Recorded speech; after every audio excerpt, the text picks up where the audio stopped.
Welcome to my channel blind teaching. विज्ञान एवं प्रौद्योगिकी करंट अफेयर्स इन हिंदी 2022। चंद्रमा के लिए Rashid rover Rashid rover launch किया गया।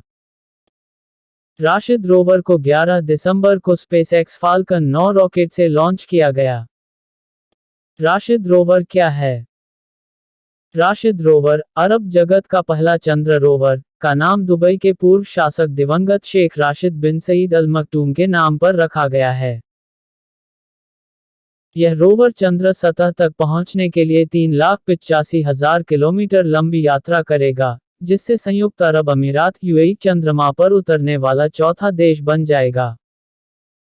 4 पहियों वाले इस रोवर का वजन महज 10 किलो है। इसे मोहम्मद बिन राशिद स्पेस सेंटर (MBRSC) के इंजीनियरों ने 2017 में लॉन्च की गई एक परियोजना के हिस्से के रूप में बनाया था। इस रोवर का गंतव्य चंद्रमा का मारे फ्रिगोरिस साइट में एटलिस क्रेटर है। यह 2 उच्च रिजोल्यूशन कैमरों से लैस है, सूक्ष्म विवरण कैप्चर करने के लिए एक सूक्ष्म कैमरा और एक थर्मल इमेजिंग कैमरा है। रोवर में लैंगमुइर प्रोब भी होगा, जो चंद्रमा के प्लाज्मा का अध्ययन करेगा और चंद्रमा की धूल की चिपचिपाहट के पीछे के कारण को समझाने का प्रयास करेगा। हाकुतो आर लैंडर। राशिद रोवर वर्तमान में लैंडर पर यात्रा कर रहा है, जिसे जापान स्थित आईस्पेस इंक द्वारा विकसित किया गया था। चूंकि संयुक्त अरब अमीरात ने स्वदेशी लैंडर बनाने की योजना नहीं बनाई है, इसने जापानी कंपनी आईस्पेस के साथ एक चंद्र लैंडिंग की योजना बनाई है। इसरो ने हाइपरसोनिक व्हीकल का परीक्षण आयोजित किया। भारतीय अंतरिक्ष अनुसंधान संगठन (इसरो) ने एकीकृत रक्षा कर्मचारियों के मुख्यालय (HQIDs) के साथ मिलकर हाइपरसोनिक वाहन का संयुक्त परीक्षण किया। हाल ही में आयोजित इस संयुक्त ट्रायल रन ने पूर्व निर्धारित लक्ष्यों को सफलतापूर्वक पूरा किया। हाइपरसोनिक वाहन क्या है? एक हाइपरसोनिक व्हीकल एक ऐसा व्हीकल है जो मैक 5 ध्वनि की गति से 5 गुना तेज से अधिक गति से यात्रा करने में सक्षम है। यह एक हवाई जहाज, मिसाइल या अंतरिक्ष यान हो सकता है। चीन, भारत, रूस और अमेरिका जैसे देश हाइपरसोनिक मिसाइल विकसित करने की अपनी क्षमता बढ़ाने के लिए काफी प्रयास कर रहे हैं। हाइपरसोनिक वाहनों को विकसित करने के लिए भारत के प्रयास। भारतीय वैज्ञानिक इस समय रूस के साथ मिलकर हाइपरसोनिक मिसाइल विकसित कर रहे हैं। वे hypersonic technology demonstrator vehicle (HSTDV) programme के तहत एक स्वदेशी, दोहरे सक्षम हाइपरसोनिक क्रूज मिसाइल के विकास के लिए एक परियोजना पर भी काम कर रहे हैं, जो DRDO के तत्वावधान में आता है। ये मिसाइल परमाणु और पारंपरिक हथियार दोनों को पहुंचाने में सक्षम है। 2020 में, रक्षा अनुसंधान और विकास संगठन (DRDO) ने hypersonic technology demonstration vehicle (HSTDV) के उड़ान परीक्षण के साथ हाइपरसोनिक एयर ब्रीदिंग स्क्रैमजेट तकनीक का सफलतापूर्वक प्रदर्शन किया था। HSTDV एक मानव रहित स्क्रैमजेट प्रदर्शन विमान है जो हाइपरसोनिक और लंबी दूरी की क्रूज मिसाइलों के साथ साथ छोटे उपग्रहों को सस्ती कीमत पर पहुंचाने में सक्षम है। ट्रायल रन के दौरान यह 23 सेकंड के लिए मैक 6 की गति तक पहुंच गया। स्पेसटेक इनोवेशन नेटवर्क क्या है? भारतीय अंतरिक्ष अनुसंधान संगठन (इसरो) ने स्पेसटेक इनोवेशन नेटवर्क (SPIN) स्थापित करने के लिए सोशल अल्फा के साथ एक समझौता ज्ञापन (MOU) पर हस्ताक्षर किए हैं। सोशल अल्फा क्या है? सोशल अल्फा एक मल्टी-स्टेज इनोवेशन क्यूरेशन और वेंचर डेवलपमेंट प्लेटफॉर्म है जो विज्ञान और प्रौद्योगिकी से संबंधित गतिविधियों का समर्थन करता है। यह नवप्रवर्तकों और उद्यमियों का समर्थन करता है जो भारत की विकासात्मक चुनौतियों का समाधान करने के लिए सामाजिक, आर्थिक और पर्यावरणीय प्रभाव के निर्माण में शामिल हैं।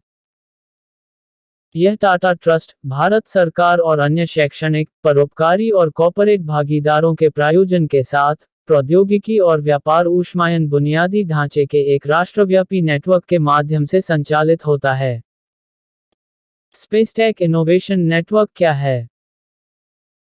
स्पेसटेक इनोवेशन नेटवर्क (SPIN) देश के तेजी से बढ़ते अंतरिक्ष उद्यमशीलता, पारिस्थितिकी तंत्र के नवाचार, क्यूरेशन और उद्यम विकास के लिए भारत का पहला समर्पित मंच है।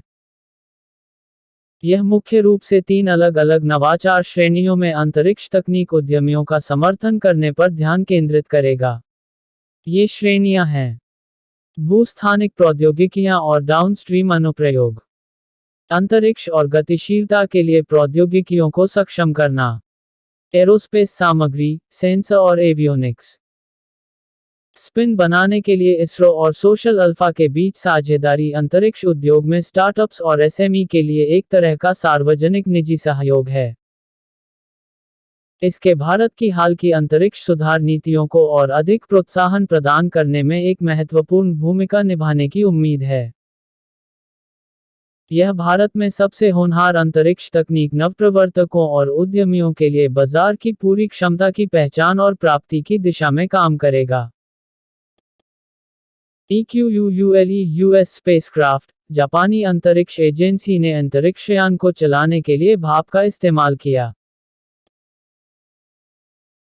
जापानी अंतरिक्ष एजेंसी JAXA ने हाल ही में घोषणा की कि उसने अपने EQUULE US अंतरिक्ष यान को चलाने के लिए सफलतापूर्वक भाप का उपयोग किया था, जो 10 क्यूबसैट में से एक था जिसे स्पेस लॉन्च सिस्टम (SLS) की पहली उड़ान पर आर्टेमिस मिशन के हिस्से के रूप में लॉन्च किया गया था। EQUULE US spacecraft, equilibrium lunar earth .6U spacecraft EQUULE US 6U cubesat प्रारूप का एक नैनो सैटेलाइट है जो वैज्ञानिकों को क्षेत्र के विकिरण पर्यावरण को समझने में मदद करने के लिए पृथ्वी के चारों ओर प्लाज्मा के वितरण को मापेगा। यह EML-2 दूसरा पृथ्वी चंद्रमा लाग्रेंज बिंदु से चंद्र प्रभाव चमक और निकट पृथ्वी क्षुद्रग्रहों को देखने के लिए DELPHINUS detection camera for lunar impact phenomena in 6U spacecraft नामक एक उपकरण भी रखता है। क्यूबसैट के लगभग 1.5 साल में EML-2 तक पहुंचने की उम्मीद है। ELM-2 तक पहुंचने के लिए इसने एक्वेरियस जेट प्रपल्शन सिस्टम नामक इंजन का उपयोग किया जो पानी को ईंधन के रूप में उपयोग करता है। यह पानी को भाप में परिवर्तित करने के लिए संचार किट से अपशिष्ट गर्मी का उपयोग करता है। AQUARIS के उपयोग ने EQUULE US को कम कीमत पर EML-2 तक पहुंचने में सक्षम बनाया। EML-2 लैग्रांजियन पॉइंट बाहरी अंतरिक्ष में धब्बे होते हैं जहां गुरुत्वाकर्षण और केंद्रापसारक बल एक दूसरे को संतुलित करते हैं। गुरुत्वाकर्षण बल का संतुलन अंतरिक्ष यान को एक विशिष्ट स्थान पर रहने में सक्षम बनाता है। शोधकर्ता विशेष रूप से भविष्य के गहरे अंतरिक्ष अन्वेषण के लिए एक गहरे स्पेसपोर्ट के लिए उम्मीदवार निर्माण स्थल के रूप में दूसरे earth moon Lagrange point EML-2 में रुचि रखते हैं। भारत का पहला निजी लॉन्चपैड लॉन्च किया गया। चेन्नई बेस्ड अंतरिक्ष तकनीक स्टार्टअप एग्निकुल कॉस्मॉस ने हाल ही में आंध्र प्रदेश के श्रीहरिकोटा में सतीश धवन अंतरिक्ष केंद्र SDSC में भारत का पहला निजी लॉन्चपैड और मिशन नियंत्रण केंद्र खोला है। इसका उद्घाटन 28 नवंबर को इसरो के अध्यक्ष एस सोमनाथ ने किया था। यह उद्घाटन भारत के पहले निजी तौर पर विकसित रॉकेट विक्रम एस के लॉन्च के कुछ दिनों बाद हुआ।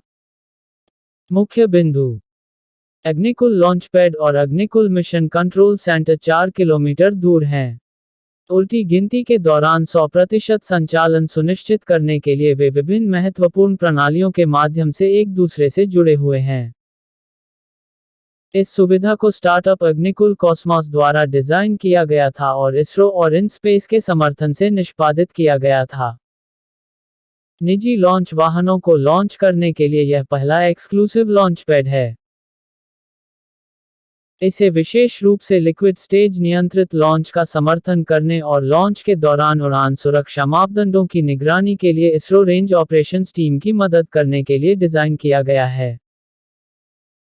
यह सुविधा जब भी आवश्यक हो इसरो के मिशन नियंत्रण केंद्र के साथ डेटा और अन्य महत्वपूर्ण जानकारी साझा कर सकती है। एग्निकुल का अग्निबाण रॉकेट का उद्घाटन इसी लॉन्चपैड से होगा। इस मिशन का उद्देश्य एक प्रौद्योगिकी प्रदर्शक बनना है, जो अग्निकुल के कक्षीय प्रक्षेपण को दर्शाता है, लेकिन कम पैमाने पर। अग्निबाण रॉकेट क्या है?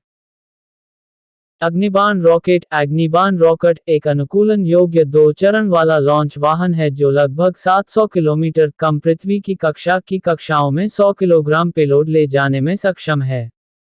यह मोबाइल लॉन्च सिस्टम पूरी तरह से 3D प्रिंटिंग का उपयोग करके बनाया गया है। इस रॉकेट के 3 चरण हैं। एग्निलेट भारत में पूरी तरह से डिजाइन और निर्मित होने वाला दुनिया का पहला single piece 3D printed engine है।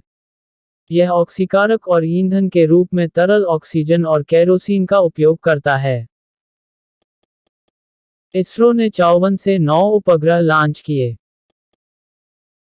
भारतीय अंतरिक्ष अनुसंधान संगठन इसरो ने ध्रुवीय उपग्रह प्रक्षेपण यान 54 का उपयोग करके 9 उपग्रहों को कई कक्षाओं में स्थापित करने में सफलता प्राप्त की है। मुख्य बिंदु। इस मिशन के दौरान अर्थ ऑब्जर्वेशन सैटेलाइट EOS-06 और 8 नैनो सैटेलाइट लॉन्च किए गए। अर्थ ऑब्जर्वेशन सैटेलाइट 6 EOS-6 क्या है? अर्थ ऑब्जर्वेशन सैटेलाइट 6 EOS-6 महासागरों की निगरानी के लिए लॉन्च की गई ओशनसैट श्रृंखला की तीसरी पीढ़ी का भारतीय उपग्रह है। इसे इसरो द्वारा पृथ्वी विज्ञान मंत्रालय और अन्य के साथ साझेदारी में विकसित किया गया था। यह मिशन OCEAN-SAT-1 या 4 और OCEAN-SAT-2 का अनुवर्ती है जो क्रमशः 1999 और 2009 में लॉन्च किए गए थे।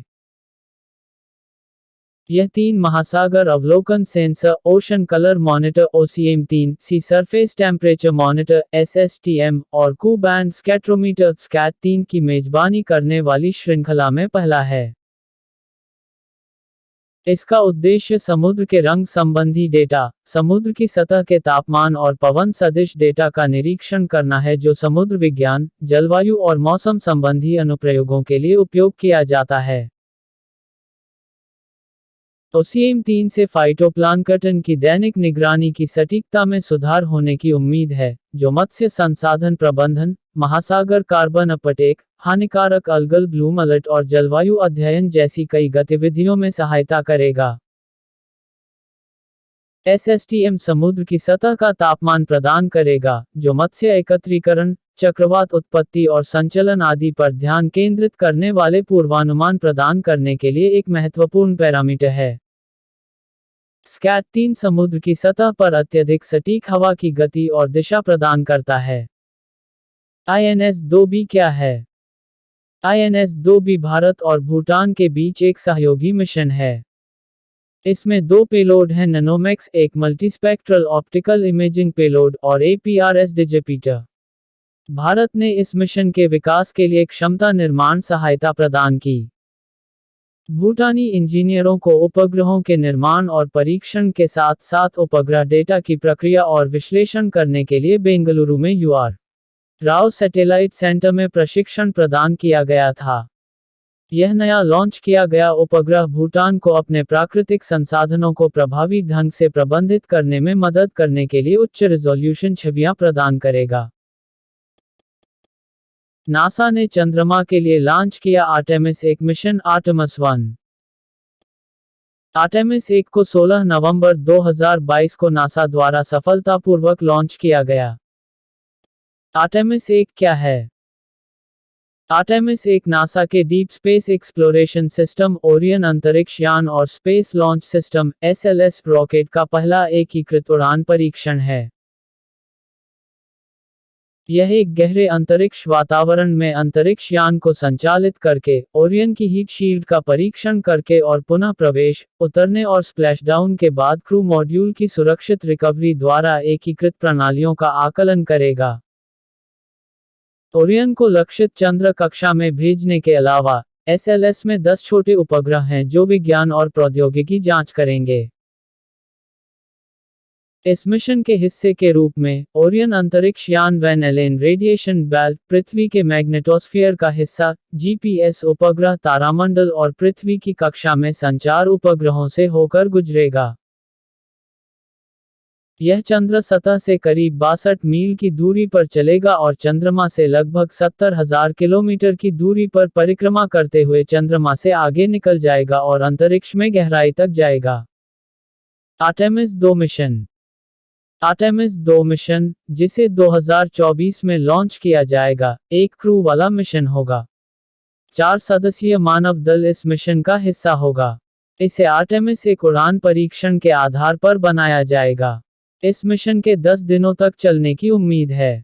इस मिशन के चालक दल चंद्रमा के सुदूर भाग से 4600 मील आगे की यात्रा करेंगे। इस मिशन के बाद आर्टेमिस 3 होगा, जो दक्षिणी ध्रुव पर चंद्रमा की सतह पर पहली महिला और अश्वेत व्यक्ति को भेजेगा। हमें उम्मीद है आप लोगों को विज्ञान एवं प्रौद्योगिकी करंट अफेयर्स पसंद आए होंगे। अगर आपको हमारी ये कोशिश अच्छी लगी तो अपने दोस्तों के साथ शेयर करना ना भूलें। यदि आपको फ्यूचर में कुछ बनना है, तो ब्लाइंड टीचिंग चैनल को सब्सक्राइब कर लीजिए। Thank you friends. Subscribe my channel